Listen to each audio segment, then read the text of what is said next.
Hello students, I am Jitendra Singh. Welcome to Anand institute YouTube channel. आज हम जो है अपने आगे का जो टॉपिक है, आपके लास्ट टॉपिक है फर्स्ट लेसन का, आज अपना ये फर्स्ट लेसन जो है आपका कंप्लीट हो जाएगा।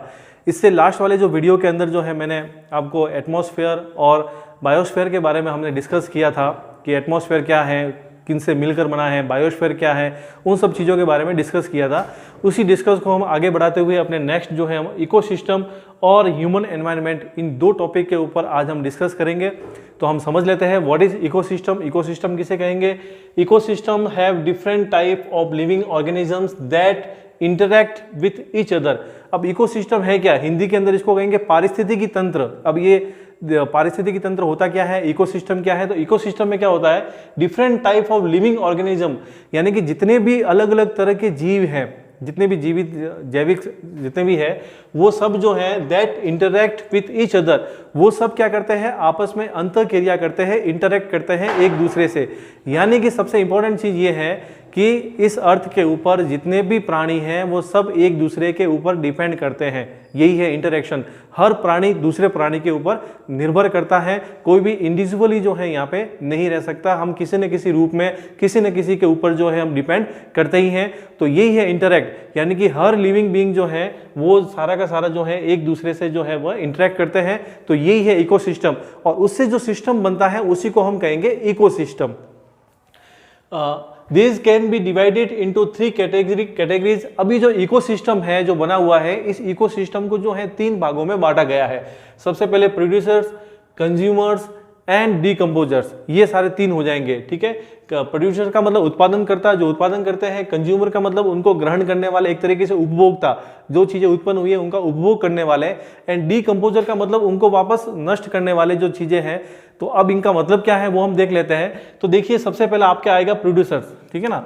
तो the producers are the green plants. अब इसमें याद रखना कि जो प्रोड्यूसर्स है, प्रोड्यूसर्स जो है उसमें केवल ग्रीन प्लांट्स, यानी कि हरे जो पेड़ पौधे हैं, जितनी भी वनस्पति है, वो सब इसके अंदर इंक्लूड होगी प्रोड्यूसर्स के अंदर।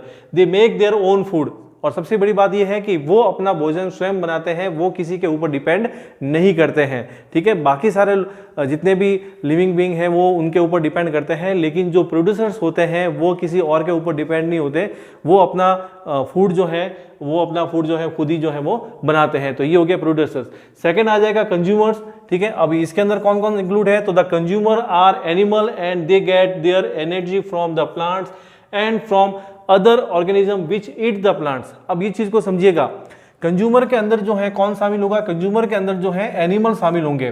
ठीक है ना, जितने भी जानवर हैं वो इसके ऊपर शामिल होंगे, क्योंकि दे get their energy from the plants, क्योंकि वो अपना भोजन जो है, अपनी ऊर्जा जो है किससे प्राप्त करते हैं? पेड़ पौधों से प्राप्त करते हैं। यानी कि जो पौधे होंगे वो प्रोड्यूसर्स हैं, क्योंकि वो अपना भोजन खुद बनाते हैं। अब इनको वापस कौन खाता है? इनको एनिमल खाते हैं, यानी कि एनिमल उनके ऊपर डिपेंड करते हैं। ठीक है, तो एनिमल अपनी एनर्जी जो है किनसे प्राप्त करते हैं? प्लांट से प्राप्त करते हैं। अब कुछ एनिमल ऐसे होते हैं from other organism which eat the plants, और कुछ ऐसे होते हैं जो दूसरे जीवों को खाते हैं, उन्हीं को खाकर जो है अपना जो है वो एनर्जी जो है वो प्राप्त करते हैं। तो इस प्रकार से वो हो जाएंगे कंज्यूमर्स। फिर सेकंड जो है थर्ड जो है आता है डीकम्पोजर्स। अब डीकम्पोजर्स में क्या होगा? तो the decomposers are organism like bacteria and fungi. ये ध्यान रखना। अब डीकम्पोजर के अंदर बैक्टीरिया और फंगी जो हैं ये इसके अंदर इंक्लूड है। That break down dead plants, जो क्या करते हैं, जितने भी मरे हुए पौधे हैं जो मर चुके हैं, यानी कि समाप्त हो चुके हैं पेड़ पौधे, एंड एनिमल, और या फिर जितने भी जानवर मर चुके हैं, into organic material that go back to soil. ठीक है ना, तो ये क्या करते हैं, जितने भी मरे हुए पेड़ पौधे हैं या जानवर हैं उन सबको जो है ऑर्गेनिक मटेरियल में बदलते हैं, यानी कि उनको नष्ट करने का काम करते हैं। जैसे ही कोई पेड़ पौधा जैसे कि नष्ट हो गया, खत्म हो गया, तो धीरे धीरे वह सड़ना शुरू होता है, आपने देखा होगा। या कोई भी जैसे कि जानवर हो, उसकी डेथ हो जाती है, तो धीरे धीरे उसकी बॉडी जो है डीकम्पोस्ट होना शुरू हो जाती है, यानी कि सड़ना शुरू हो जाती है उस जानवर की बॉडी, और सड़ने के बाद में वह उसी के अंदर जो है वह मिल जाती है। तो उससे क्या होता है, उससे जो है ऑर्गेनिक मटेरियल जो है वो बनता है, और उसी से अपनी जो है वो क्या बनती है? सॉइल बनती है, यानी कि मिट्टी बनती है। तो मिट्टी के निर्माण के अंदर भी जो है इन डीकम्पोजर्स का जो है बहुत ही महत्वपूर्ण योगदान होता है। तो इस प्रकार से ये एक चेन बनी हुई है, यानी कि सब एक दूसरे के ऊपर डिपेंड रहते हैं, और इसी तरह से ये क्रम जो है चलता रहता है, उसी को हम कहेंगे इकोसिस्टम।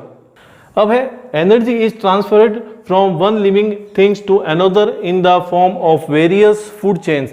अब जो एनर्जी है, जो ऊर्जा है, उसका जो ट्रांसफर जो है, उसका जो स्थानांतरण जो है, वो एक जीव से दूसरे जीव की तरफ होता है, एक से दूसरे के अंदर होता है। वो विभिन्न प्रकार की जो फूड चेन है, फूड चेन का मतलब जिसको हिंदी में कहते हैं खाद्य श्रृंखला बनी हुई है, एक चेन बनी हुई है, उससे जो है इनका ट्रांसफर जो है वो एक से दूसरे में होता रहता है।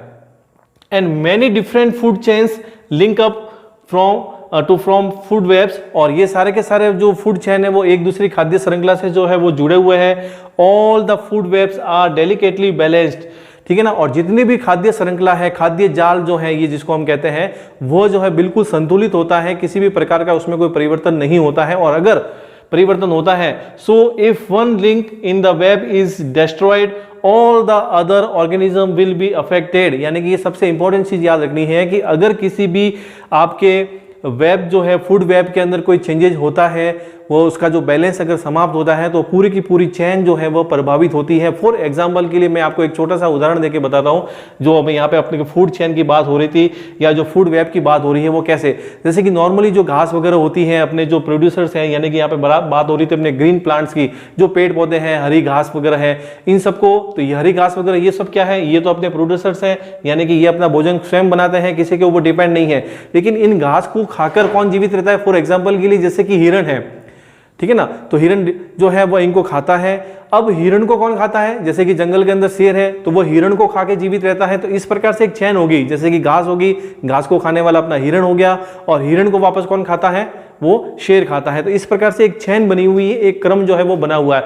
अगर इसमें से कोई भी एक चीज हटा दी जाए तो पूरा का पूरा जो है बैलेंस जो है वो डिस्टर्ब हो जाएगा। इसलिए जो ये फूड चेन जो है वो उनका अंदर जो है बैलेंस रहना बहुत ही जरूरी है। और कहने का मतलब ये है कि इकोसिस्टम के अंदर सब एक दूसरे के ऊपर डिपेंड करते हैं। जैसे कि घास खा रहा है हिरण के ऊपर डिपेंड है, जो भी आपके लायन है, टाइगर है, जितने भी मांसाहारी जानवर हैं वो इसके ऊपर डिपेंड करते हैं। तो इस प्रकार से एक फूड चेन जो है वो बनी हुई होती है और उसी से अपना इकोसिस्टम बनता है। अब नेक्स्ट है अपने ह्यूमन एनवायरनमेंट, मानवीय पर्यावरण। इसके अंदर क्या है? Human being are part of the environment in which they live. अब मानव जो है वो पर्यावरण का एक अभिन्न हिस्सा है जिसके अंदर वो रहता है, निवास करता है। सबसे इंपॉर्टेंट जो है वो इंसान ही है, ह्यूमन ही है, और वह पर्यावरण का सबसे महत्वपूर्ण हिस्सा है। वैसे सारे सब महत्वपूर्ण हिस्से हैं, चाहे वह पेड़ पौधे हो, चाहे जानवर हो, और ह्यूमन भी उसके अंदर इंक्लूड हो गया। किसी को भी आप उसके अंदर दूर कर लोगे तो अभी मैंने जो बताया है वो फूड चेन जो साइकिल है, इकोसिस्टम जो है वो बिगड़ जाएगा। तो उस इकोसिस्टम के बने रहने के लिए इन सबका बना रहना बहुत ही जरूरी है। तो उस ह्यूमन एनवायरनमेंट के अंदर ह्यूमन भी जो है उसका एक बहुत ही इंपॉर्टेंट हिस्सा है। They are also able to adapt and modify the environment according to their need। ये सबसे इंपॉर्टेंट चीज है। इस प्लेनेट के अंदर ह्यूमन ही एक ऐसा जीव है जो पर्यावरण को, यानी कि एनवायरनमेंट को जिस परिस्थिति में है उसको स्वीकार कर सकता है, या फिर अपने हिसाब से उसके अंदर मॉडिफाई कर सकता है, यानी कि उसके अंदर चेंजेस ला सकता है, परिवर्तन कर सकता है। ह्यूमन जो है किसी भी प्रकार की परिस्थिति में वो खुद को सर्वाइव रख सकता है, जीवित रख सकता है। ठीक है, आपने देखा होगा हर एनवायरनमेंट के अंदर एनवायरनमेंट जो है दशा है, जैसे कि रेगिस्तान अलग है, आप बर्फीले स्थान में चले जाओगे, पहाड़ों में चले जाओगे, तो सब जगह की अपनी अलग अलग क्लाइमेट होती है, अलग अलग वेदर होता है। तो वहां पे विशेष प्रकार के जीव पाए जाते हैं। अगर उन सभी जीवों को किसी दूसरे स्थान पर लेकर लाया जाए तो वो वहां पे सर्वाइव नहीं कर पाएंगे। लेकिन ह्यूमन एक ऐसा जीव है जो ऑल ओवर कहीं पर भी जो है वो अपना आप सर्वाइव जो है वो कर सकता है। और दूसरी सबसे बड़ी चीज जो है वह अपने अकॉर्डिंग जो है उन एनवायरनमेंट को जो है मॉडिफाई भी कर सकता है। ये उसके अंदर योग्यता है जिसकी वजह से वो सर्वाइव कर पाता है। The interaction of human being with the environment is complex in nature। अब सबसे बड़ी चीज जो है मानव का जो पर्यावरण के साथ जो संबंध है वो बड़ा ही कॉम्प्लेक्स है, बड़ा ही जटिल है उसके साथ में। कैसे वो देखते हैं हम। Human being and their activities also represent the greatest danger to environment. सबसे बड़ी चीज क्या है, अब यहाँ पे कॉम्प्लेक्स कैसे है कि इंसान अपने स्वार्थों के लिए जो है वो अपने हितों की पूर्ति के लिए जो है वह एनवायरनमेंट के साथ में छेड़छाड़ कर रहा है, उसमें परिवर्तन लाने का प्रयास कर रहा है, उसमें मॉडिफाई कर रहा है, जो कि एक बहुत ही बड़ा खतरा है हमारे नेचर के लिए। तो ये उसके लिए एक तरीके से बहुत बड़ा जो है वह कॉम्प्लेक्स नेचर जो हो गया। They have disturb the natural balance of the environment, और जो प्रकृति का जो पर्यावरण का जो बैलेंस है उसको जो है एक तरीके से डिस्टर्ब करने का प्रयास करते हैं अपने खुद के स्वार्थों की पूर्ति के लिए। तो ये है ह्यूमन एनवायरनमेंट। तो कुछ तरीके से ह्यूमन भी जो है एनवायरनमेंट का बहुत ही इंपॉर्टेंट हिस्सा है, तो वो उनको अपने हिसाब से उनका प्रयोग भी करता है, लेकिन कुछ इसके नेगेटिव पॉइंट भी हैं, यानी कि ह्यूमन जो है वह एनवायरनमेंट का अपने हितों की पूर्ति के लिए उसका गलत यूज भी करता है, जिसका दुष्परिणाम उसको उठाना पड़ता है। तो इस प्रकार से हमें जो है एनवायरनमेंट के अंदर जो है अपना जो है योगदान देना है, और जहां तक हो सके हमें किसी भी प्रकार का जो है उसका दुरुपयोग जो है, गलत यूज जो है उसका नहीं करना है। तो इस प्रकार आज अपना जो आपका जो फर्स्ट टॉपिक था कंपोनेंट्स ऑफ एनवायरनमेंट्स वाला, तो ये टॉपिक जो है हमारा आज कंप्लीट हो गया है। आई होप कि आपको ये टॉपिक जो है वो समझ में आ गया होगा। Thanks for watching. जय हिंद, वंदे मातरम।